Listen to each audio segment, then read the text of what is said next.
John and Sarah had what everyone called the perfect marriage. They were high school sweethearts, the kind of couple you see in movies, finishing each other's sentences and laughing at inside jokes no one else understood.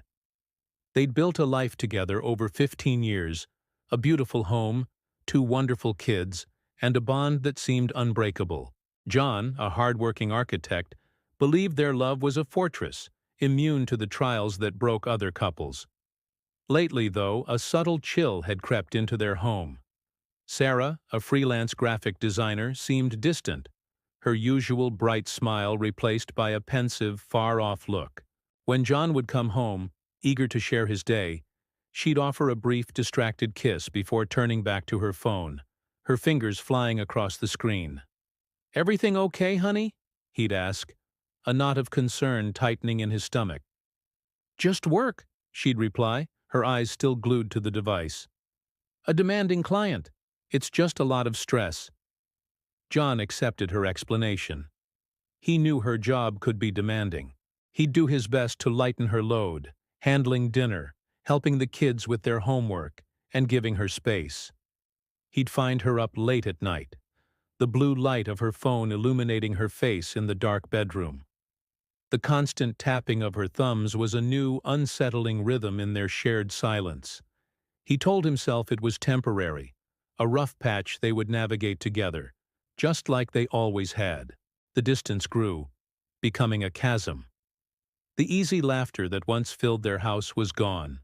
Family dinners became quiet affairs, with Sarah often just pushing food around her plate, her attention tethered to the phone she kept just out of John's line of sight. He felt like he was living with a ghost, a shadow of the woman he loved. The intimacy they once shared had evaporated, replaced by a polite, formal distance. One evening, John planned a surprise.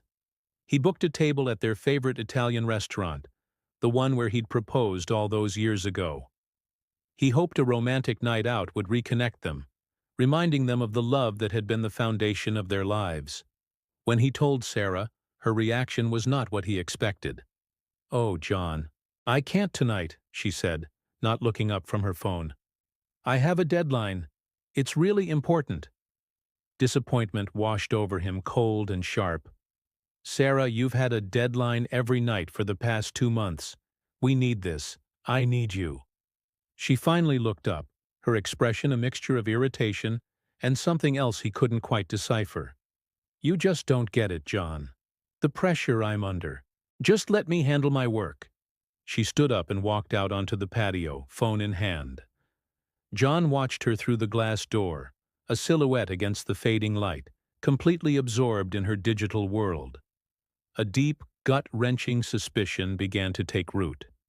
This wasn't just work stress, it was something else. His heart pounded in his chest as he made a decision he never thought he'd have to make. He needed to know the truth, no matter how painful it might be. The opportunity came a few days later. Sarah was in the shower and her phone, for once, was left on the bedside table. It buzzed with a new message. John's hands trembled as he reached for it. He felt like a betrayer violating her privacy, but the gnawing uncertainty was eating him alive. He told himself he was just looking for reassurance, for proof that his fears were unfounded.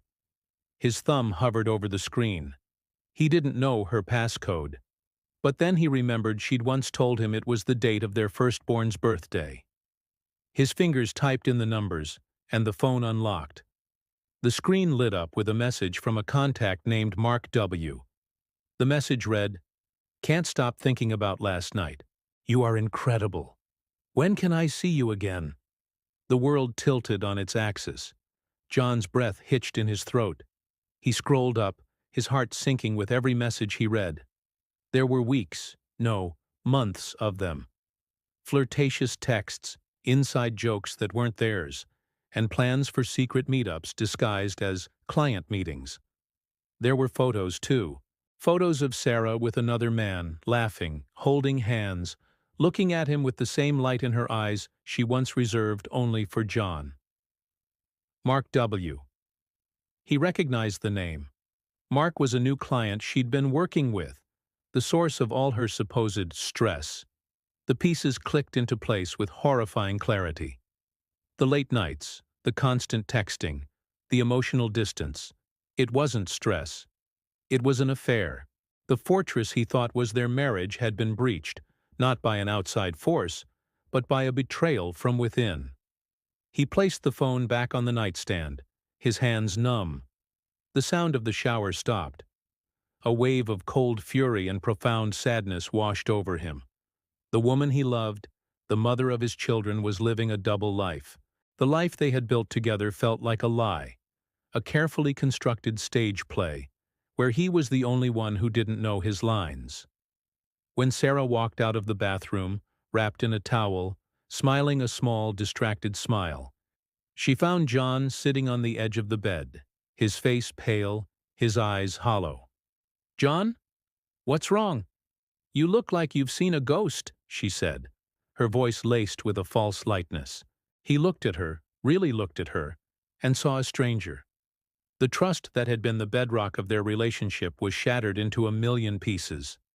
"I know, Sarah," he said, his voice barely a whisper, but heavy with the weight of his discovery. "I know about Mark." The color drained from her face. The phone, her constant companion, her portal to another life, had finally exposed the truth. The silence in the room was deafening, filled with the unspoken words of 15 years of love, now tainted by deceit. This wasn't the end of a rough patch. It was the beginning of the end of everything they had ever been. John knew, with a certainty that chilled him to the bone, that their perfect marriage was over. The journey ahead would be painful, but for the first time in months, the fog of uncertainty had lifted, replaced by the harsh, devastating light of the truth. He had to decide what came next, not just for him, but for his children. The man who loved unconditionally was gone, and in his place was a man forced to rebuild his life from the rubble of a broken heart.